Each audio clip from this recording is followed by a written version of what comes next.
National education का जो programme चलाया गांधी जी ने एनसीएम में, नॉन कोऑपरेशन मूवमेंट में, तो नेशनल कॉलेज के प्रिंसिपल बने सुभाष चंद्र बोस।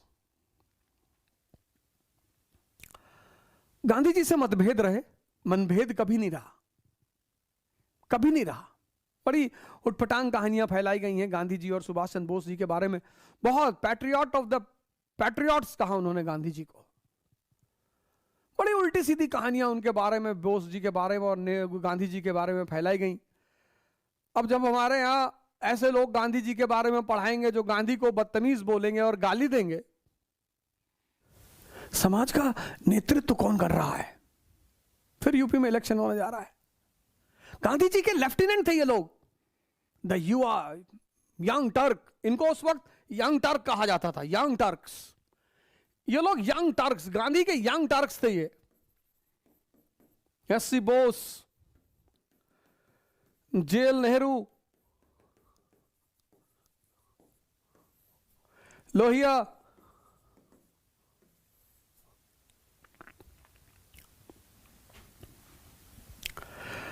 जयप्रकाश नारायण, ये सब गांधी के यंग टर्क्स थे।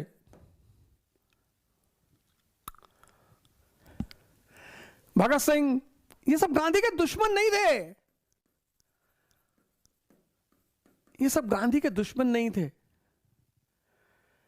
ये सब गांधी के यंग टर्क्स थे। टर्क्स लड़ाकू कौम है ना, तो यहां टर्क मतलब लड़ाकू। सोशलिस्ट मूवमेंट को जब बढ़ावा मिला 1929 के बाद, 1929 के बाद, जब आप मॉडर्न इंडिया पढ़ेंगे, ग्रेट डिप्रेशन, जब एक तरफ उजाला हुआ, लाइट, कहां? यूएसएसआर में, और दूसरी तरफ अंधेरा हुआ, डार्कनेस, कहां? यूएस में। यह तिथि बड़ी इंपॉर्टेंट है, 1929 ग्रेट डिप्रेशन, बड़ी इंपॉर्टेंट डेट है हिस्ट्री में, 1929। एक तरफ उजाला हुआ यूएसएसआर में, समाजवाद का बड़ा बोलबाला हुआ, और दूसरी तरफ अंधेरा हुआ, डार्कनेस, यूएस और कैपिटलिस्ट वर्ल्ड में। तो पूरी दुनिया में एक समाजवाद की लहर देखोगे। 1931 का जब कराची सेशन आप पढ़ोगे मॉडर्न इंडिया में, तो उस पर सोशलिज्म का प्रभाव देखोगे आप। और 1930s का जो दौर रहा, और ये समाजवाद, और उस वक्त समाजवाद के जो सुपरस्टार रहे वो एस.सी. बोस रहे।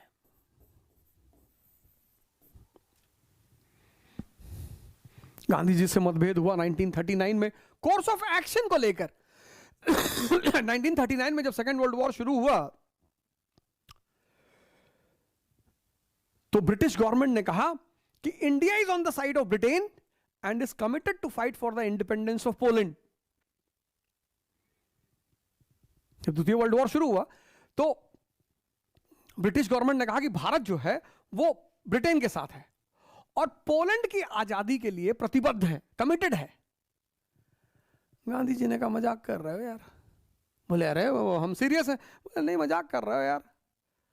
एक गुलाम राष्ट्र दूसरे गुलाम की आजादी के लिए कैसे लड़ सकता है? और अगर तुम आजादी को इतना ही महत्व देते हो तो हमें भी आजाद कर दो। बात सही कही उन्होंने कि अगर तुम्हारी नजर में आजादी का इतना महत्व है तो हमें भी आजाद कर दो। और फिर ब्रिटिश पार्लियामेंटेरियन है जेटलैंड, कहता है Congress is a Hindu organisation. तो एक तरफ तो तुम हमारी बात नहीं समझ रहे हो और दूसरी तरफ फिर डिवाइड एंड रूल का नारा खेल रहे हो, गेम खेल रहे हो। तो कांग्रेस की जो मिनिस्ट्रीज थी 8 प्रोविंसेस में, सबने रिजाइन कर दिया। जब रिजाइन कर दिया तो यह हुआ कि अब कोर्स ऑफ एक्शन क्या होगा? तो बोस जी ने कहा हम 6 महीने का टाइम देंगे सरकार को, और अगर ब्रिटेन ने हमें आजाद नहीं किया तो रिबेलियन। गांधी जी ने कहा नहीं, हम वेट और वॉच करेंगे। बोस ने कहा हम 6 महीने का टाइम देगा और नहीं तो विद्रोह। गांधी जी ने कहा नहीं नहीं, वेट और वॉच, जब सही समय आएगा तब हम आक्रमण करेंगे। थोड़ा सा उत्तेजित हुए बोस।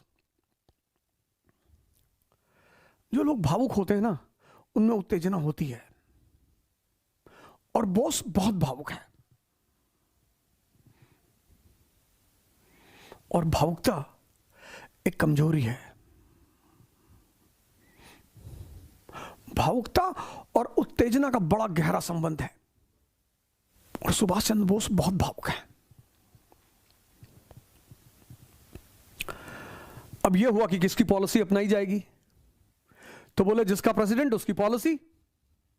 त्रिपुरी सेशन, सुभाष चंद्र बोस ने कहा हम लड़ रहे हैं चुनाव।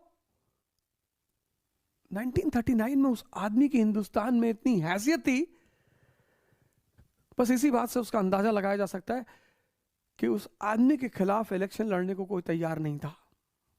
Self made man. Nehru ji का एक प्लस पॉइंट था, उनके पीछे एक लेगेसी थी, फादर की बैकिंग थी। Boss is a self made man, self made. लेकिन भावुक थे।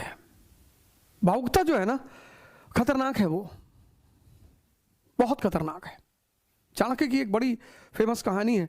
चाणक्य के दो शिष्य थे, एक चंद्रगुप्त और एक मलय केतु। मलय केतु कश्मीर के राजा का बेटा था। तो जब दोनों बड़े हुए तो ये हुआ कि राजा किसको बनाया जाए। तो चाणक्य ने पहला अवसर मलय केतु को दिया। चंद्रगुप्त के गले में गले के नाप की माला डाली, और चंद्रगुप्त एक दिन जब सो रहा था तो उन्होंने मलय केतु को बुलाया और कहा कि सुनो, माला निकाल के लाओ उसके गले से। शर्त यह है कि माला टूटे नहीं और लड़का जागे नहीं। और माला पूरे गले की नाप की। मलय केतु गया, देखता रहा, लौट कर आया, बोला गुरुदेव ना हो पाएगा, या तो माला टूटेगी या लड़का जागेगा। बोले कोई बात नहीं, जाओ। फिर 6-7 महीना बीता, उन्होंने गले की साइज की माला पहनाई मलय केतु को। और फिर एक दिन चंद्रगुप्त से कहा कि शर्त वही है, न लड़का जागे न माला टूटे। चंद्रगुप्त ने जाके देखा, तलवार उठाई, मारा, मलय केतु की गर्दन उड़ गई। चाणक्य ने कहा बस इसमें यही एक कमी बची थी, ये भावुक था। भावुकता एक कमजोरी है, उससे उत्तेजना पैदा होती है, और उत्तेजना गलती कराती है। ये तीनों जुड़े हुए हैं।